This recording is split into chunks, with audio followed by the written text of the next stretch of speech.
Cancer single friends, thank you for joining me for your Tarot on the Beach read here for the third week of May. This is your singles read of 4 pillars for my super singles, seriously singles, totally single Cancer friends. Put a little energy on it. We'll shuffle where we started. But this is a little different read. We're trying to find your soulmate here. We're asking Spirit to kind of show us your soulmate, give us some insight into them, and specifically your soulmate, not your next person, which could end up being your next X problem. We're not looking for the next X problem person here. We're looking for the right person, the one that's right for you, Spirit. And so you'll be right for them, because that's how this works, you know. Won't be any bullshit third party this or that, relationship, toxic, drug, work, something, whatever in between you. You know, just be straight up. And they maybe been circling the airport because they couldn't land. You've been busy, but now you're not. We're opening a runway. We're going to bring them down. I'm going to pick them up and try to meet them here. Do a 6-card pull. This is their emotional nature here. 4 cups. This is their 7 of swords. Bear with me. Got the wind. It's a little different reading, so in a minute. This is their intellectual side. 7 of Pentacles. Discernment is strong in them. Would be Virgo. Hanged Man. Intellectual. Okay. This will be their sexual nature, and here we'll look at their love nature, love and sexual nature, and here will be their core values and lifestyle. The 4 pillars of a relationship, you know, like a table has 4 legs. 7 of Swords and the 4 Cups. So the 7 of Swords in this read is not lying, cheating, stealing. This is trying to describe their emotional nature. And I think when you see and this is like the conscious, this is the unconscious here. So this would be the deep unconscious, because we're already talking about their emotional nature. And now you have swords, which are thoughts down here. So this is hyper-vigilance. Okay, if you know what that is. Okay, I have. It's like I tried to describe. It's like Jason Bourne. Anybody seen that movie? He was in a diner with his girl, and he's like, I don't understand it, but I know all the license plates, and I memorized them, and I know there's 37 cars, and there's 5 people with left hand is here, and I know this and that, and he's just but he was trained that way. Some of us are trained by childhood like that. So when you're a child, what can you do? You know, is you can just always try to figure out what's going to happen, try to get ahead of it. And I think that's where this person is at. So they've known a lot of disappointment in life with the 4 cups. Was not a happy childhood. I don't see something horrible here, but just they probably didn't get the support they needed. They may have had a mother, a caregiver. The main caregiver was emotionally distracted in some way. Her, uh, anything from addictions to mental illness to sometimes people are just like way into, oh, a hummingbird, sorry. Squirrel. Because I hardly see hummingbirds here. So that's really cool. I was like one of the few I've seen over a year. Yeah, so yeah, somehow their parents were distracted and weren't there for them. And so this is something they're always be aware of. I mean, even as you're talking to them, I mean, you might even see them look a little nervous. I mean, they may be particular about where they sit in a restaurant. They, um, um, when they're, and then now they have the 7 of Pentacles, goes really well with it. So they're just always measuring, you know, am I getting my money's worth? Am I getting, reciprocation here? Does everything look right? You know, there's 6 of them there. Was there 6 there before? Yeah, okay, there was. Okay, that's okay. It's constant like that with them. Um, so you might see them too as you're talking to them, just sort of disappear for a minute, because they're absolutely going to be, as you're talking, just calculating out everything. And once they realize you're soulmates, and there's going to be a relationship, they'll immediately start calculating, adding your parameters into their advanced calculus for the future potential actions here.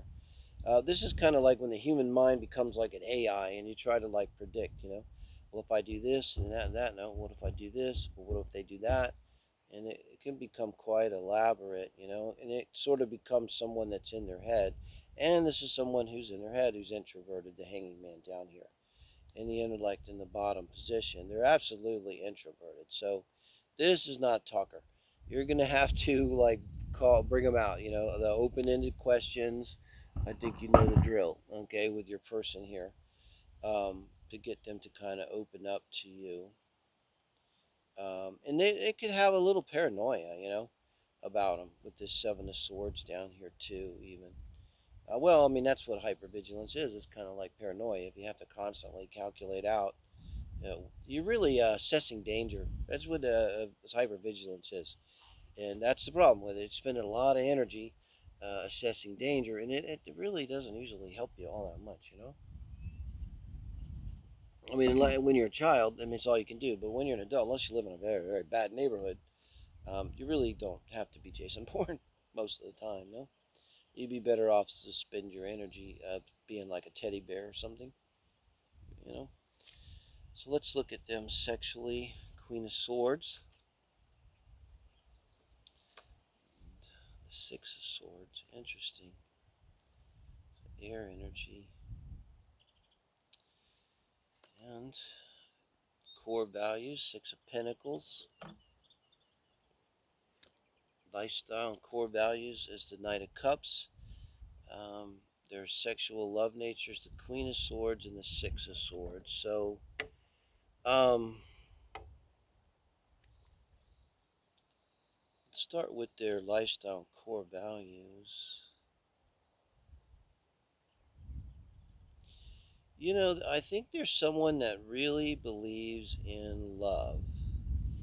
And it's corny, but there's someone, all of this stuff we're talking about, these calculations they're making, when they take it out into their life and their work career and the 10th house and how we deal with the world, it's like they want to put that on the world, and they want the world to be a fair place, and they're willing. I think this is a person that's willing to do things to make that happen. So, I mean, they may be someone that recycles, that it's like literally they want to leave the world a better place than they found it, I think. And with the Knight of Cups, they put a lot of emotion into what they do, into their work. So this is very serious to them. It's like they love this. Whatever they do, they love it. And what they love doing is in some way, in their minds, by giving and loving, by the love of verb, to love, the act of loving, and in some practical sense with the Six of Pentacles. Yeah, it's just like literally someone who would work in like a soup kitchen and say, I'm going to do everything I can to make sure at least these people have some hot food during the day. Um, but whatever they do, they're willing to take that action. They pour their heart into it. They pour their heart into their work, but I don't see toxic like a workaholic energy. Um, but they will be someone that has work, something that's meaningful to them, something that's steady, something they do every day. They don't work contract work.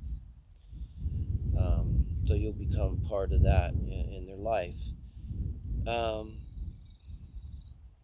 Sexually. The good news is with the Queen of Swords, you got this particular deck, the Gilded Royale. Look at the doves, and so she's a peaceful Queen of Swords. Um, Steadfast, but peaceful. So um, she wants to bring peace by asserting herself very strongly. hmm And then the Six of Swords. So I don't really get that they may have had a good bit of sex too, but they protect themselves emotionally by detaching. To be honest with you, Remember, this is your soulmate. It's a love relationship. You'll work through this, But, there that's where the body, a lot of the stuff that gets unresolved from childhood. And I know I'm an adult child of an alcoholic, and you will die early from this trauma. It's a fact of life. And not that you'll kill yourself. It just takes a toll on your body. And so here, this is like there's this assertion. So this is someone like sexually, they're gonna make assertions about it. Like they're gonna say, I don't want the lights on. I can't have the lights on. I have to have the lights on. I must have the lights on. Um, and you're gonna want to, work with that in whatever way. And I gotta tell you, like they may, in their own mind, in sex, could kind of go away a little bit. I know it's swords, but kind of reminds me of a Pisces Venus energy in terms of love and relationship. So, in terms of love, this is someone, they need a little space. So, like if you're, got a Sag Venus or something, Aquarius Venus, I mean, you really fit right in. So, but it isn't bad. Um, but they need a little space in terms of love. They may need that, which is like, hey, I need to go over here and read for a few minutes and be by myself or something. Um, and I think in terms of the sex, they would probably need to be directive, um, like somehow in control. They might even be a little bit dumb with it, but they definitely want to control the pace of the sex, and they're going to have something to say about it, and all of that. Um, so I don't know with the Venus sign. I think it would be like an Aquarius Venus would come to mind, which could definitely work with a Pisces Mars. So we might be looking at Aquarius Venus and a Pisces Mars, and then this Gemini Moon. And then the Pisces Mars would carry a lot of the energy from the trauma in childhood. That's the part of them. And with the Pisces Mars, yeah, Pisces Mars, like Mars' sex, a lot of times that's like they just sort of like maybe you don't want to talk too much because they're in their minds having a fantasy. They're probably going to have their eyes closed. Um, and this would kind of work for them. Maybe it's a little traumatic and it's an unconscious thing, something that evolves, and they maybe already have a Cancer, Pisces Mars, and so it's an easy place to go to when you make love, where you kind of just go in your head and experience. You almost experience the lovemaking like within your own body, within your own fantasy. Um, so the advice there would be, if you see them kind of in that place, you can talk to them about later, but maybe be quiet and let them do what they're doing in their mind. I don't say it's going to be bad for you. They might be thinking about you in there, hopefully, because it is your soulmate, guys. So let me know, Cancer friends, what you think of this. It's designed to be like for meet someone totally new. It's great for a dating site. Join a dating site and get on there and find this person I'm describing. That's your homework. All right. It's for the third week of May. That's your homework for the third week of May. We'll get back to you for the end of May next week, guys. Thank you.